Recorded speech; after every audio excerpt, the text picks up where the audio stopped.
Hey, good afternoon again.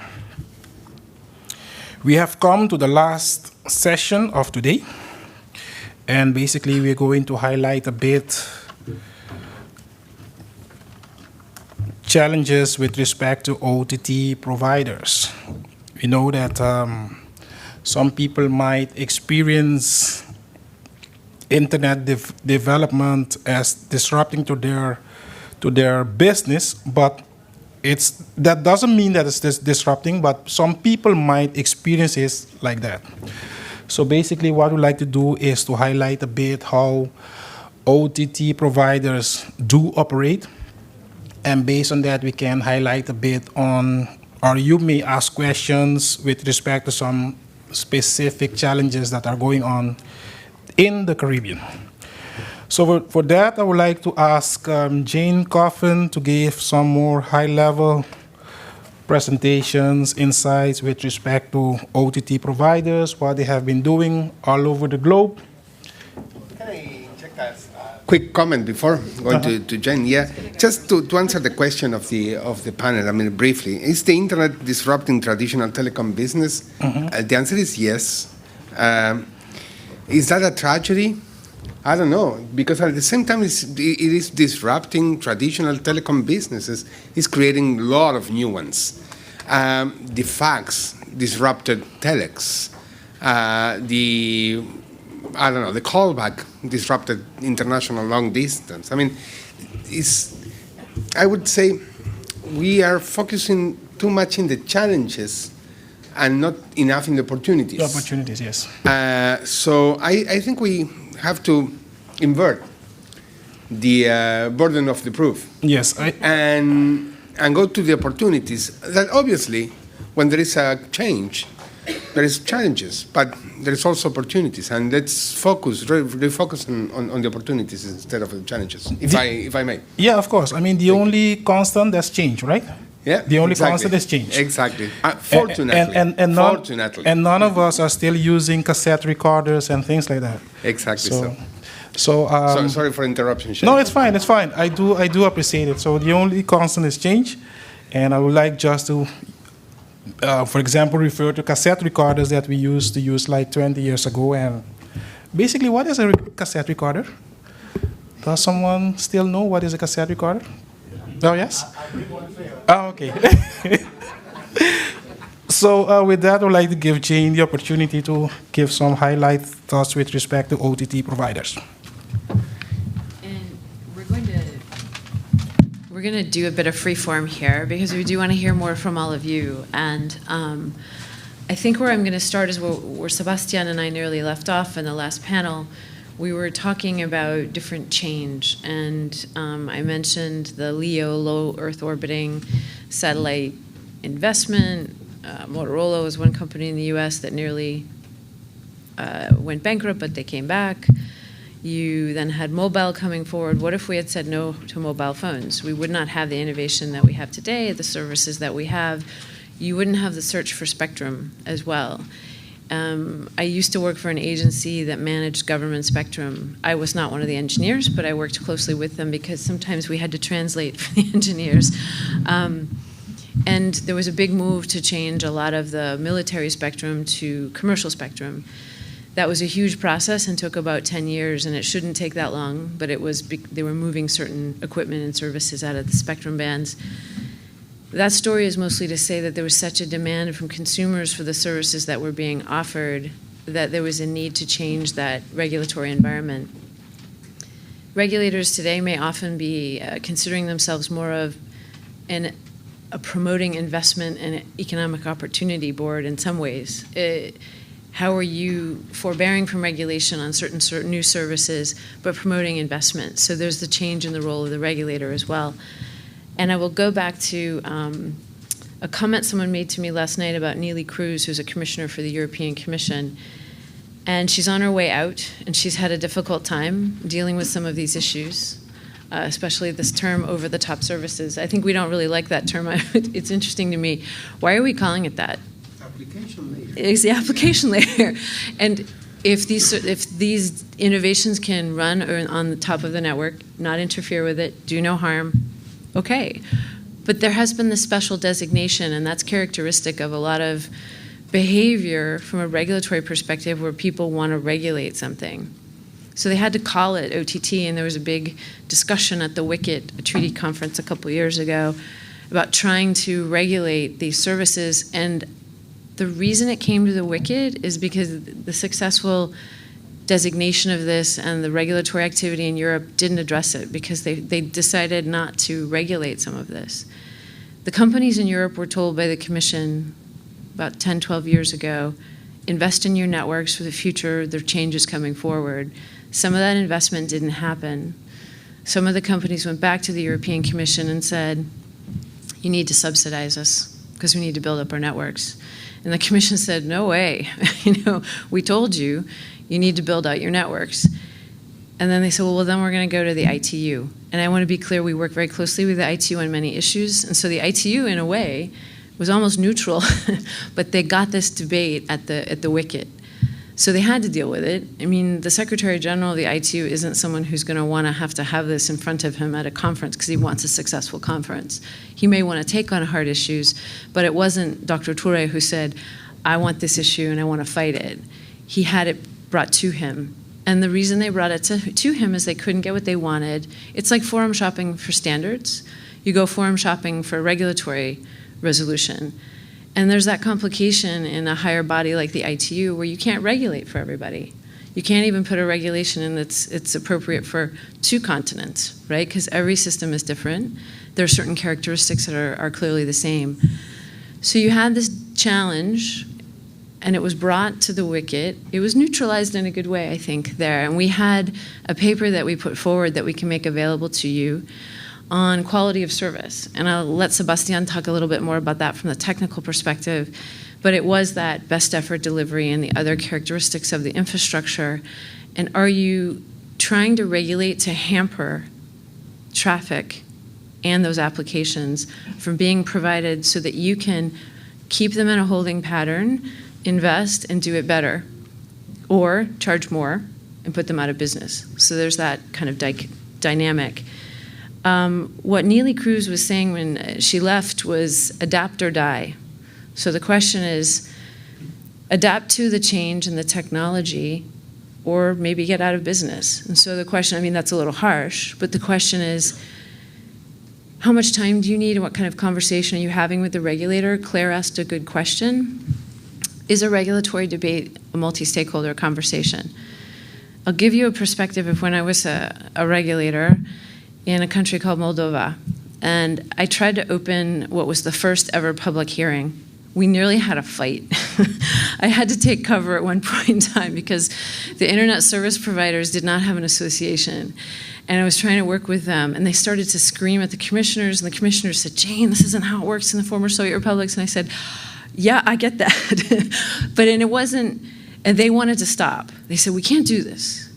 It was because their pride was hurt. And they were not accustomed to having a debate in public, which might put them in a position of not being respected. And so we had to figure out a way to have that conversation, open it up a little bit. I was only there for 2 years. We weren't going to change the world, yeah? The same thing happened in Armenia when I was working from a regulatory perspective. You can't do everything as a regulator. You can only try and do so much. And you've got to understand, as we were talking about earlier, some of that technology, which is why that multi-stakeholder process is important.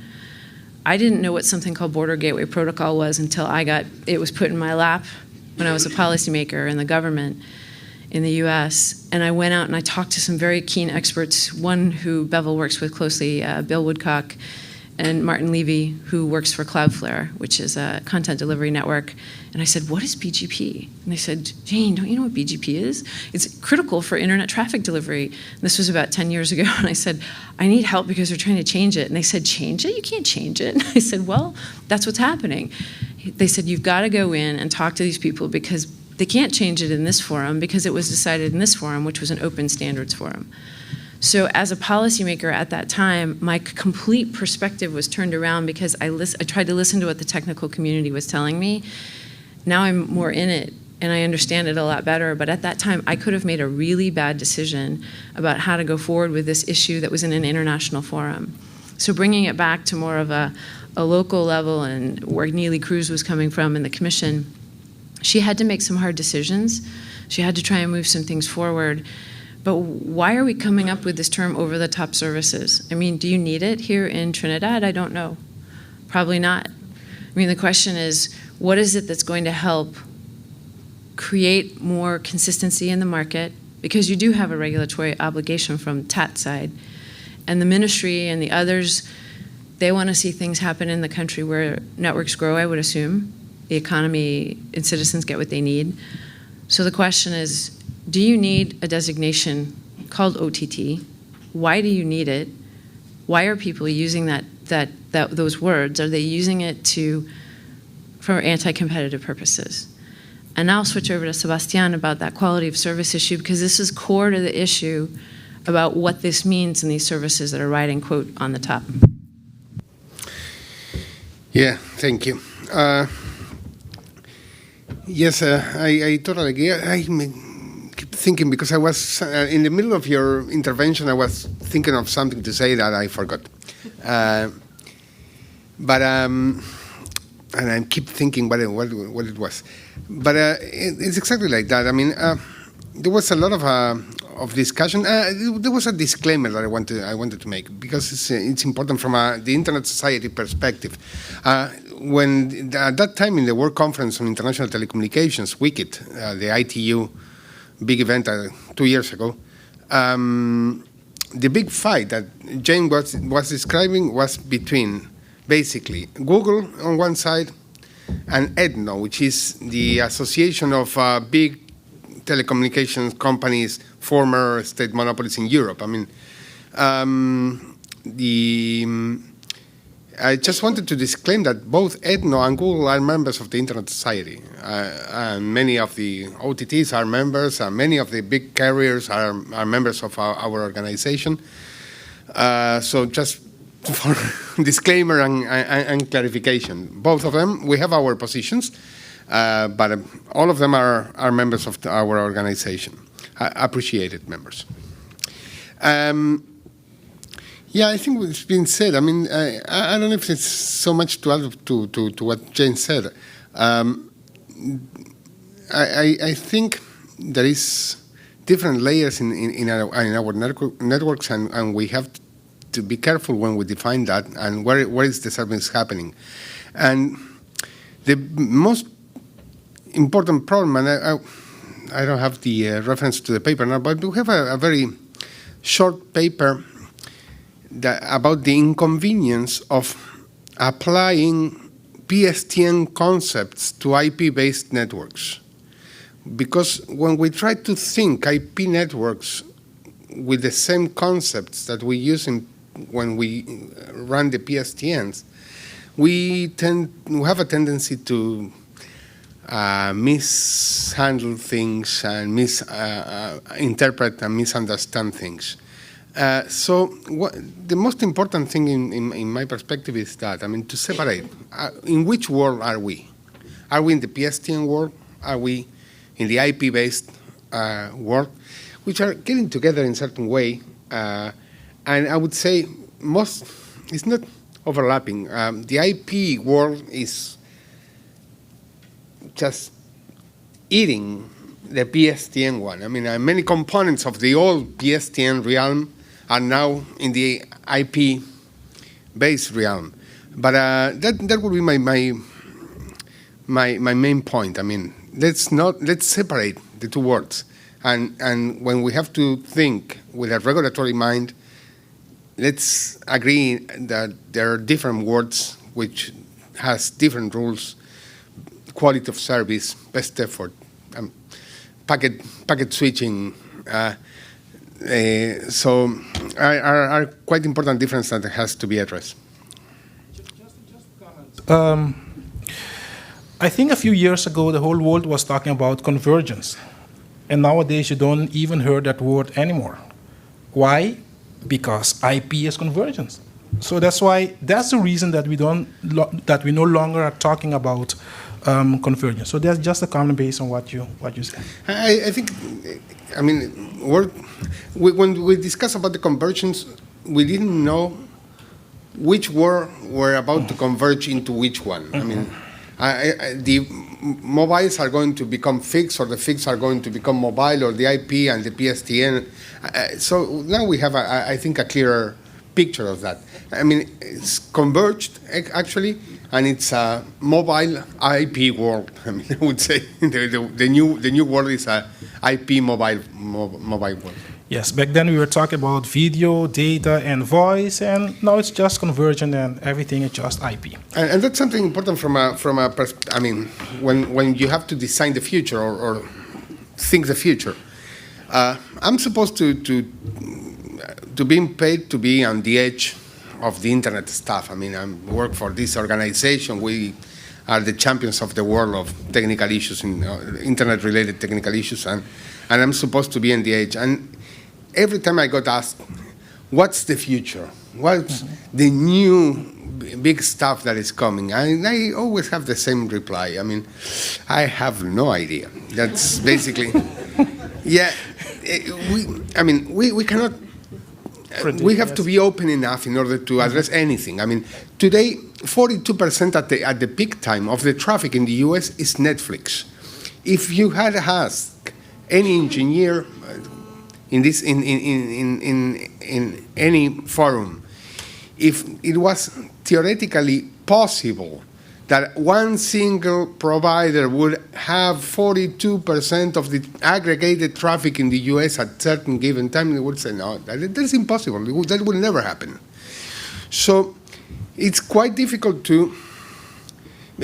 I said yesterday, the internet is not a legacy technology. It's a technology that's still developing. So that's our point of innovation and openness. I mean, we want to preserve that environment. And we have not to,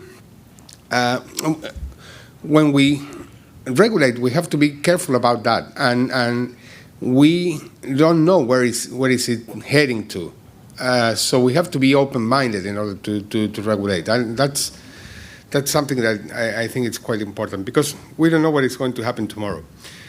You don't want, perhaps, we don't want to be guilty of making that something good that was about to happen didn't happen because we just made the wrong move. So I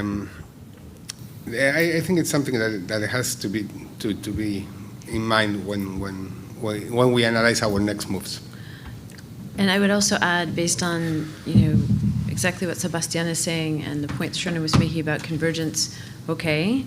So if these services are over the top on your network and you were a traditional telco provider, then you're IP-ish now. So you're not basic, right?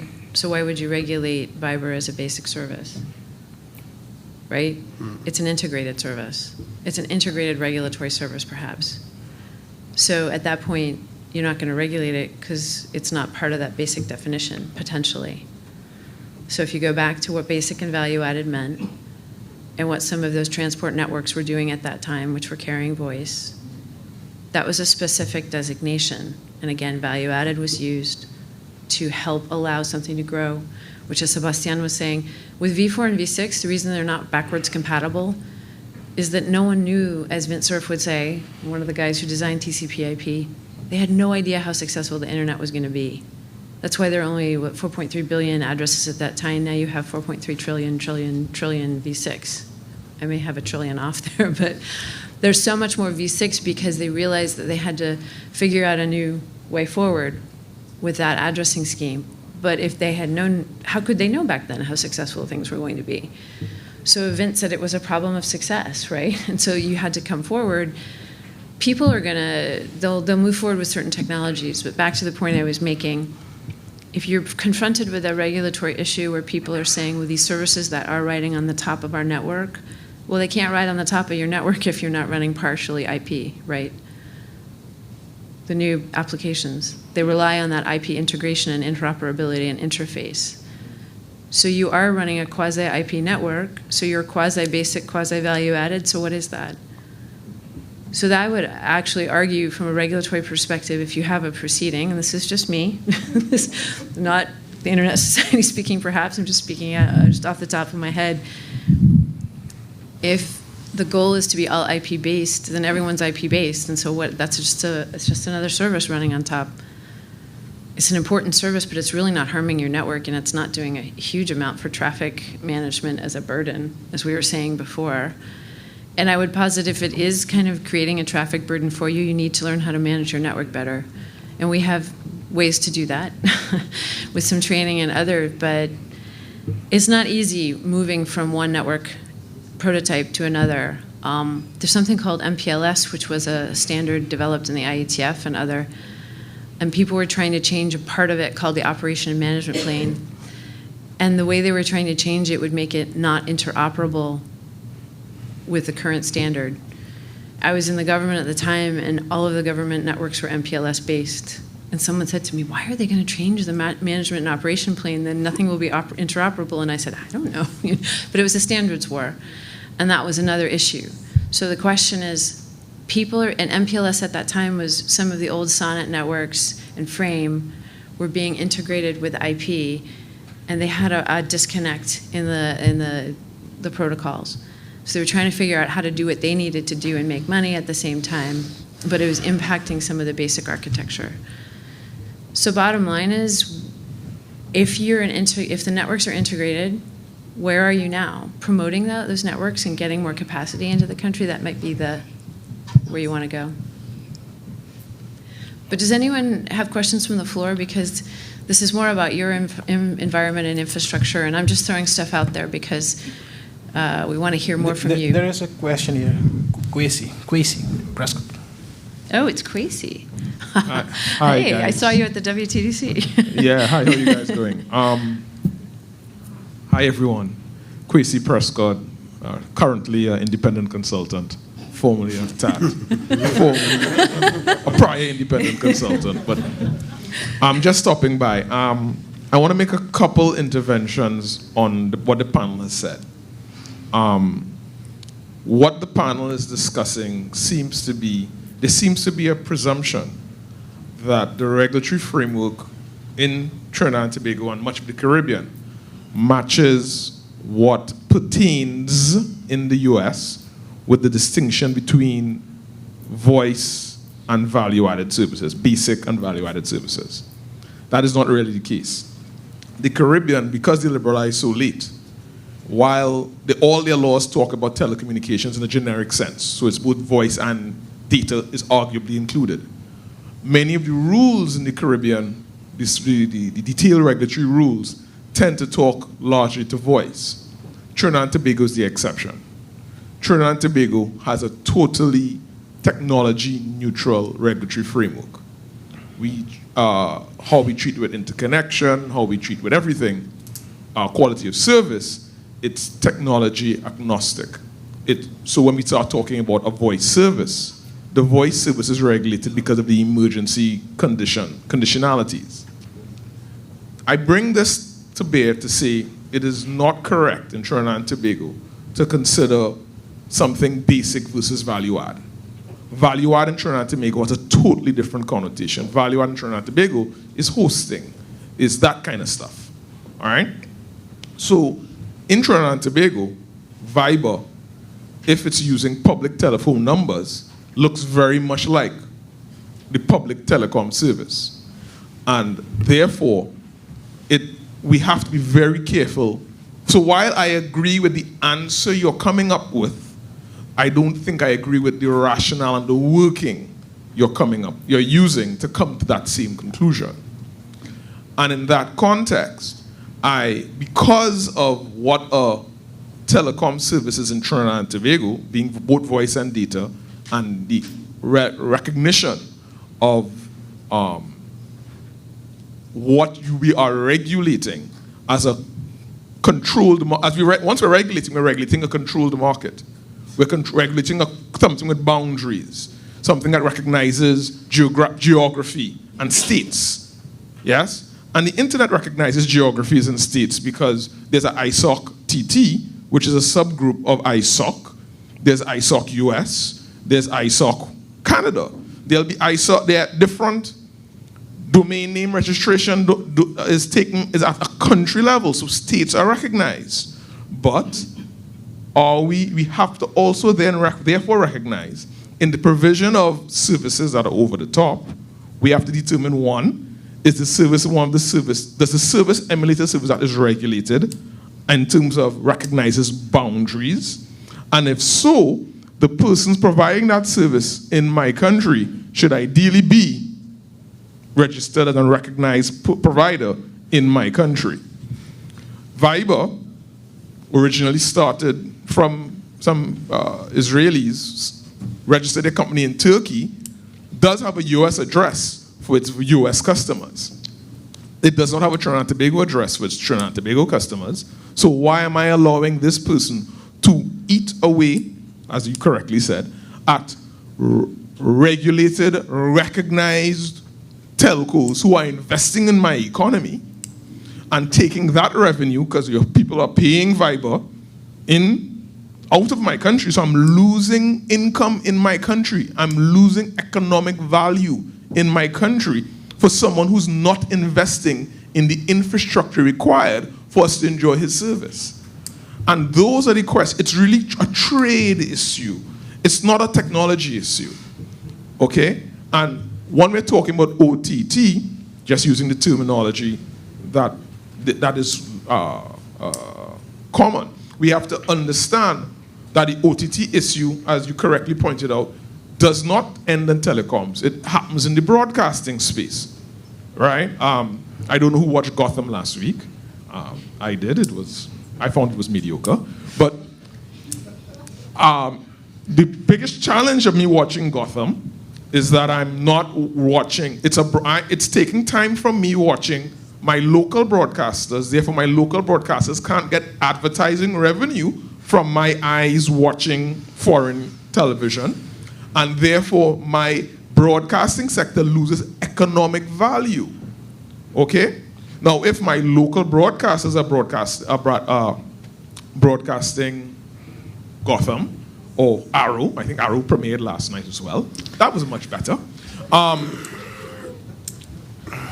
What happens is it allows an economic activity. They have to buy the program, they get advertising revenue. Once we continue encouraging the blanket piracy of streamed content across national boundaries that ignore IPR limitations for geography, so that's where I'm coming back. It comes back down to that geography question. That's my common theme. Then what's happening is the economic value of the industries are being undermined. And once that is undermined, then the industry is not going to happen, and then what we enjoy is going to eventually disappear. So I humbly suggest, let me be humble, I humbly suggest that the discussion isn't IP versus non-IP. The conversation is not about basic or value added. The conversation should really be about equity in the services as it relates to trade relations and the economics of the service. And especially when we start talking cross-border, and that was what Wicked was about. When I was at Wicked, at the time I was with Tat, and the big thing that I understood, that came out from me was, no one's really against OTT. What they're scared of, or what they seem to be scared of, is OTT, which is in my country, taking economic activity from my country, but not recognized in my country. I don't get the taxes from it. I don't get the universal service contributions from it. And that is the challenge. And once that challenge is resolved, then the OTT problem disappears. Because then the Digicels will be telling the local person who's using their network for OTT to say, pay up my piece of the kakada to use my network. Kakada is a Trinidadian local term. Right? So with the TACTs, so with the flows. And the economic imbalance would disappear. And I've taken up a lot of time. But I think I can go now. Because I think the key idea I'm trying to get across to the panel is, it's not about the technology. It's really about the economics. And if we discuss the economics, we'll be closer to solving the problem. Thank you. Sorry, there's one thing I do want to say, and you missed the conversation before because we did come back to the WTO, because some people do use those WTO designations of basic and value added. And basic was voice, which was regulated, and value added wasn't. And value added at that point in time was some of the computer and IP related services. That's a WTO fact from the reference paper. So just hang tight for a sec. The reason I wanted to throw that out there is that we're not trying to create a boundary discussion. We actually promote cross-border connectivity all over the world. There are many landlocked countries. You're very lucky. I know you're sea-locked, but you have cables coming in. With some countries we work with, they don't have cross-border connectivity. So we're trying very hard to not differentiate, because networks don't recognize boundaries, actually. They don't go from country to country like from phone call to phone call did in the old days from the technical perspective. And I'm with you. I understand if you want to call someone a recognized private operating agency or an operating agency under the WICIT rules or the ITU, that's your choice, and that's something you've agreed to perhaps in the treaty. But what we're trying to talk about is where you try and promote investment in the country, provide capacity to the networks, and if it works for you best the way you're describing, that's the perfect solution for the country then. We're just trying to give you some perspective on what we're hearing in different places, and I don't necessarily agree with the basic value-added designations anymore. I think the point I was making earlier with respect to the fact that if it's what was a former telco network that now has upgraded to IP and it's carrying voice, then how could you call it basic? So why would you regulate it? What I'm arguing for is that you wouldn't regulate it.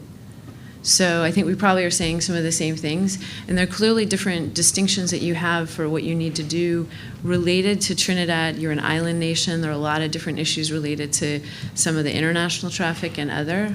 So I just throw that out there as something to think about from a certain perspective. You know, what are you trying to achieve? You might want to start, that's where you start.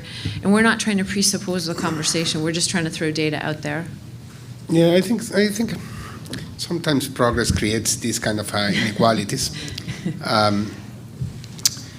And I think regarding your statement, the problem is if the OTTs are the cause of these inequalities or are a consequence of these inequalities. I mean, and I think that's a key point. I mean, I think there is something bigger going on that created the environment for the appearance of these OTTs. And it's not the OTTs the cause of these inequalities, as you pointed out, but it's a consequence of this, the change in the environment that created inequalities and OTTs. Mm-hmm. And so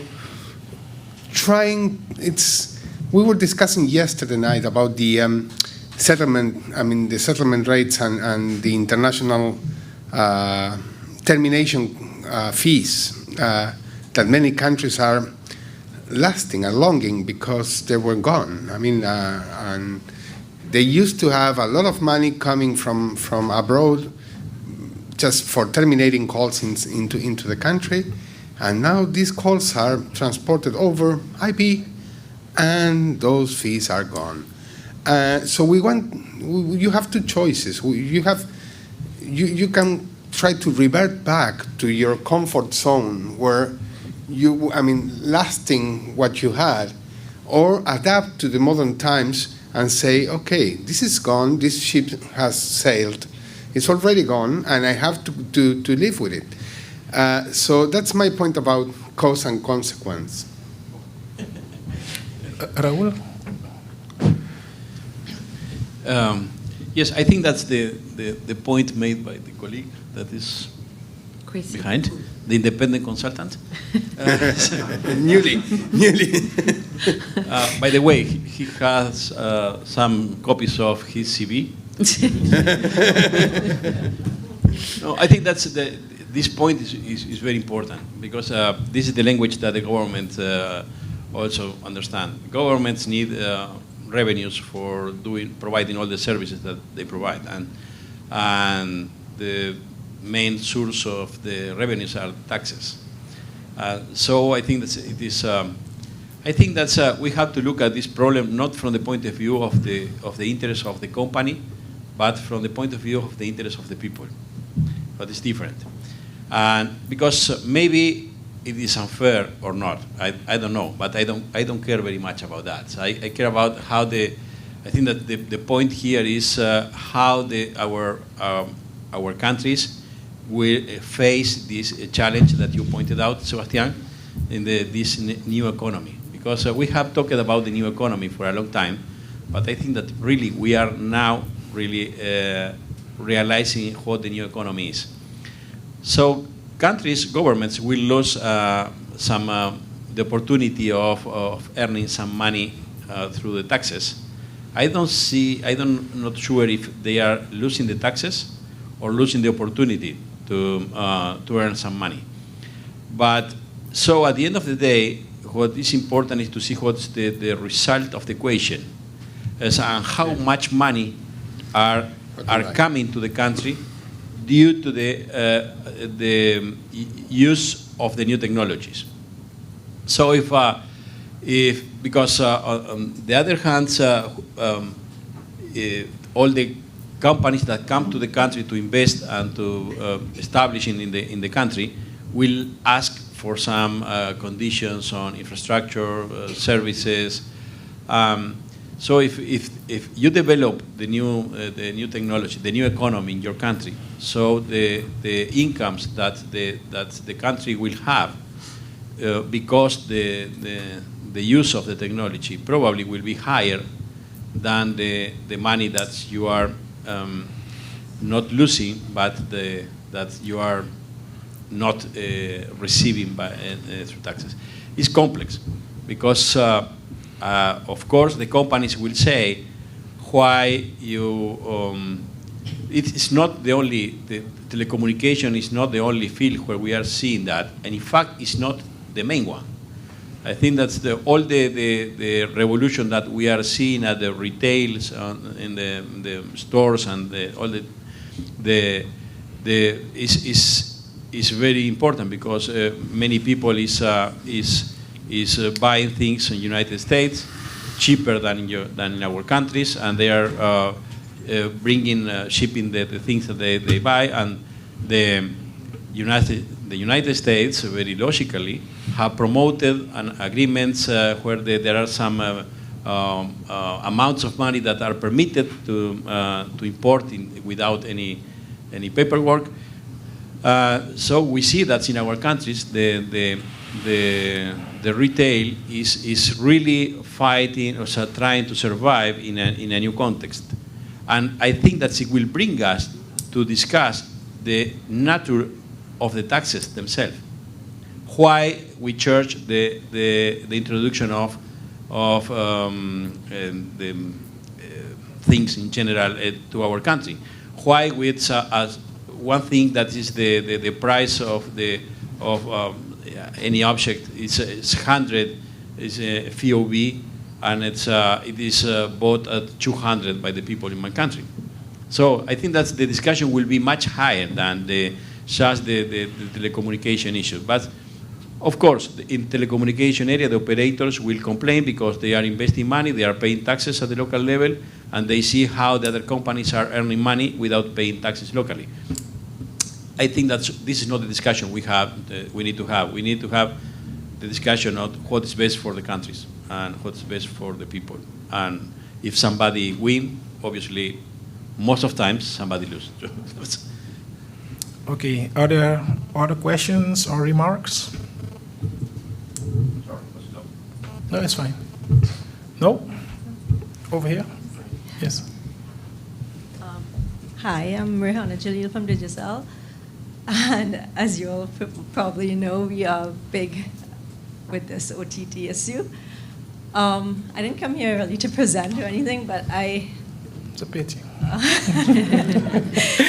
It's a pity that you all didn't invite us to present. But in fact, we did, sorry. Pardon me? We did. We did? Yes. We did, okay. So you're here, it's good. No, I didn't get the invitation to present. I got the invitation to come. But anyway. Talk with Julian Wilkes. Oh, okay. In any event, as an operator who invested a lot in Trinidad especially, these OTTs are eroding our revenues because, not just from an economic perspective, Has the but photo now. focus on you know. an economic perspective. And it's being webcast, so don't worry. It's preserved. Feel free. No, but from a technological perspective as well, from what I understand, they occupy a disproportionate amount of our cell site capacity as well. And they are degrading our network in terms of the usage by our customers. How should I put it? The service that our customers are receiving is degraded because of them. All right, so it's not just, it is a technological, from a technological perspective, but also economic, right? So, and I don't agree that it is not affecting the operators. Right? It is affecting No, the operators. I don't think. Who have invested in this country. I don't think And no one. Sorry. we have provided a lot of evidence to TAT recently to conduct their investigations. So I'm hoping that they were investigating. I was a little surprised that they pulled out of this panel discussion, but. Curly, normally you're very vocal. Do you have any? Yes. And I'm not here to defend TAT, but if I were a regulator and I was in the middle of a proceeding, I might not want to be in a public debate, just as someone who was a regulator. But I also worked for a network operator, and we were trying to also introduce mobile into countries when I was a regulator. I understand, absolutely, you've invested a lot, but the question is, what do your consumers want? If your consumers want voice, video, and data on their mobile handsets, are you going to say no? Because if you say no, someone else might provide it. But you're a very big provider, and I know you've invested a lot in the infrastructure. I guess the question about degrading your network, it's not really degrading your network, it's service delivery issues that you have, perhaps because you may not have enough capacity. I don't know. But I mean, I don't know. I honestly don't. I'm just throwing that out there. And so what you're seeing is that you may need to invest more on your capacity side. And it happens to all operators. It happened in the US. It happens in Europe. It's happening in a small country I was in last week with 600,000 people in Montenegro. They've got 3 mobile operators. And I was in Papua New Guinea. I know Digicel is very big there. I was there in June. There's just a lot of conversations on how you handle these new services, because some of this is sneaking up on service providers. You didn't know Netflix was going to explode as much as it did, or YouTube. And who knew that kids who are 10 years old are like gaming and probably trying to game on their phones? I mean, you can't predict that. And so the question now for you is, you now have customers who are children, right? Who want to game on their handsets. So what do? Do you not invest in network capacity upgrades? But then the question is, where do you get the money to do that? Probably from your consumers. And the question is that something the regulator is going to let you do? I don't know if there are price caps or whatever, but you do provide a good service. And the question is, you've got to compete with other services, so what do you do as an operator? And I'm just saying this from a very neutral perspective, trying to, as someone who has both worked for a company and then is now, as Sebastian is saying, we promote the internet, but the question is, you have to make the right decision for Trinidad. And so it's an environment you all know way better than we do, but we're just trying to give you some outside perspective as well of what we're hearing. Yeah. One question that remains to me is that if it is actually the OTTs are pushing content through your network, or is your customers that are pulling content through the networks? And I think it's the latter. Yeah, it's demand. Let's hear some comments from Curly.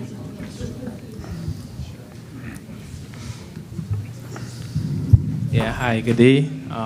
Clearly representing Columbus. Our position generally is that we don't try to be the guardians of the internet, right? We, one of the sayings that our chairman constantly reiterates is we don't try to predict the future, we just enable it, right? So we are not at this time really looking to say, well, this is an appropriate application to use on the internet or not. The internet is supposed to be about innovation. It's supposed to be about new ideas, about doing things differently. Since we've entered the telecom space in the region, I mean, OTT existed then, right? I mean, we are not like we are not like a traditional operator that OTT snuck up on us, right? When we actually launched fixed voice within the region, there was already Skype, we were already, I guess, for want of a better word, competing with these folks. And we understand that certain users and certain applications will want to use these over-the-top applications for whatever purposes that the internet allows them to do so. So we don't try to dictate that. Our emphasis is on providing a quality service to continue to provide a high quality of experience to our consumers, and we are prepared to make the necessary investments within our network to ensure that the quality of experience is maintained. Yes, one of the questions we have to ask ourselves is how do we generate the revenue to create some return on that investment? And that's where we have to be innovative. That's where we have to look at the value adds. That's where we may even have to, at some point in time, look at structuring our packages in such a way that allows us to recover a return on our investment. But we absolutely are not in terms of dictating to consumers what they can and cannot use over the internet connection. Thank you for your comments. Can I just ask one quick question about Netflix? Do you have Netflix here? Absolutely. So they're licensed, because in most countries no. Okay. Okay, just curious. Good point. Okay, so I know they had a big campaign in Europe to get licenses to provide service, or just to be authorized as a company. So that's something that, as a regulator, as Raul was saying, if you're looking for, we're not trying to replace the old telco revenue on X, but if you are looking as a regulator to try and create a playing field that may be perceived, and Netflix may want to kill me, but if they're authorized, I'm not suggesting they be licensed at the same rate because they're providing a different service, but the bottom line is, what are you going to do to create a parity from an authorization perspective? You often will allow wireless or Wi-Fi to exist, and they're maybe authorized, but they don't have to be licensed. There's a difference, right? You need to know about them because they're operating in the country, and you want consistency in the market to make sure you have these companies registered and you know who they are and what they're doing, so you don't want illegal activity and that type of thing. But to be fair to Digicel, I just want to say it's hard as a network operator to think about, you can't, as Curly was saying, you can't forecast the future. You want to try and provide for it. And Sebastian, I love what you just said about the fact that where's the demand coming from? It's not that someone's just creating this randomly. People are requesting it. So your networks need to be able to provide it. And so that's the tricky part. And you may be in an upgrade cycle, and that may be complicated, but that's the question. How do you deal with the 8-year-old consumer that wants to play games on his handset? Because that's where it's going. Truly, children walk around playing games, and you're like, what are they doing? But they live in a world where they believe their device is the internet. That's the tricky part for you, right? You're a transport provider in many ways. You're a voice provider, because you're providing a platform. And so the question is, if you have users in the future who only see the device, there's an education campaign, obviously, that goes on. But so you do have these children who run around and say, they don't know about the networks. Of course, people talk about the cloud, too. There's no cloud. There's a great book I would also recommend called Tubes, A Journey to the Center of the Internet. It's written by a New York Times journalist who was home one day. His network went away. His internet stopped, supposedly. He got the screen of death on his computer. And he called the technician from the company called Verizon. Verizon came over. I don't know how fast, but they showed up and basically showed him where the wires went inside the house. It's copper, right? In some places still, copper fiber combo. Outside the house, up a pole. We all know those poles. And the fellow said, that's your problem. And they looked up the pole, and there was a creature, a small animal called a squirrel. It's think of rats with fur. Sorry, lots of hair. You know the squirrels.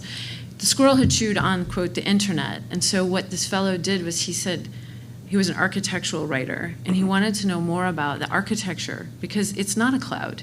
He said, I suddenly realized there was a physicality to what goes forward. And for a mobile network, you have backhaul through fiber, and a lot of from base station to base station. That's physical. Everything's not just running over the air, right? Even though it's mobile and you can talk to each other through the propagation technologies. Yeah. So the question for that fellow was, what is the internet?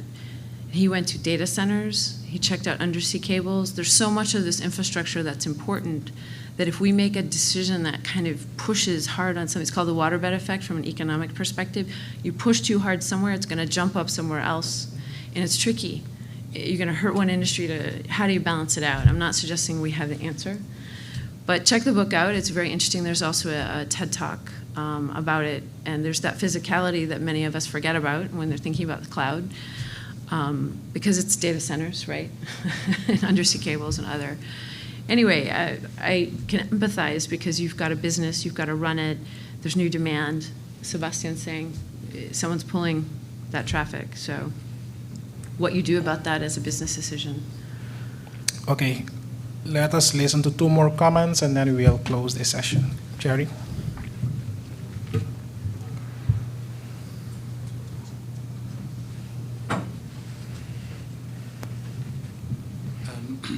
The first comment regarding the potential from a regulator's perspective to regulating the Netflix and so on.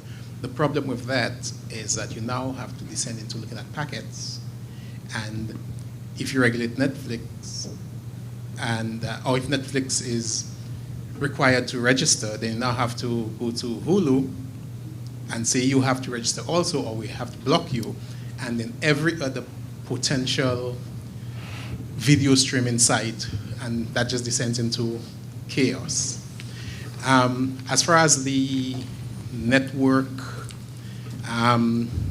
degradation issue, I don't know if we can actually draw a parallel with when AT&T launched, or when the iPhone was launched on AT&T's network. And it pretty much brought the network to its knees, because of the amount of data that those new users were now demanding. If AT&T had taken the position that iPhone users now have to pay us more, or Apple has to pay us more to allow iPhone users on the network, as opposed to what they did, which was upgrade their infrastructure, then we would have had another whole problem with when the Android now rolls out. Who do you go after to pay? Do you now tell Google, well, Android users are also affecting our network? And so I think it really is that the providers, as unfortunate as it may seem, and as callous as it may seem, you have to upgrade your network. Because at the end of the day, Sebastian's point is, it is your paying customers who are demanding that bandwidth. It's not someone out there who's making lots of money and pushing the bandwidth through your network. Right. But it's your paying customers who say, I want to use your network for this purpose. And do you push back and say, no, we're not going to allow it unless this other company who really doesn't necessarily have a direct relationship with your customer, unless that company pays us money. So it's supposed to be a direct relationship between the service provider and their paying customer. One last question? I would like to add something to that. But I think we have to realize that there is no parasites here. There is a symbiotic relationship between the access provider and the content provider. And it has to be that way, because both need to each other. Because if there is no broadband in one extreme, there is no big content on the other. It makes no sense. So that's the balance that we have to strike. Okay, last one question or comment, and then we'll close the session. Mr. Pirai, yes? While it's a symbiotic relationship that you're speaking about, you are looking at a service provider that would have put in equipment, machinery. There is a cost. There's a fixed cost. I'm looking at the economics of it now. There's a fixed cost and there's an operating cost. Your fixed cost, you may have already, in a lot of your equipment, achieved your depreciation value. So all you're doing is you are generating revenues at the top end where you have already cleared your fixed costs. And you're dealing with your operating costs. And if you're dealing with your operating costs, then are you now indicating that, in this case, a particular operator, indicating that we are losing revenues, not recognizing within yourself that you are generating additional revenues because you've already met your fixed cost, right? And therefore, it is revenues over the top, right? I just came from a Canto conference, and that was exactly the same argument raised, but the argument of the economics was not raised, right? In retaliation.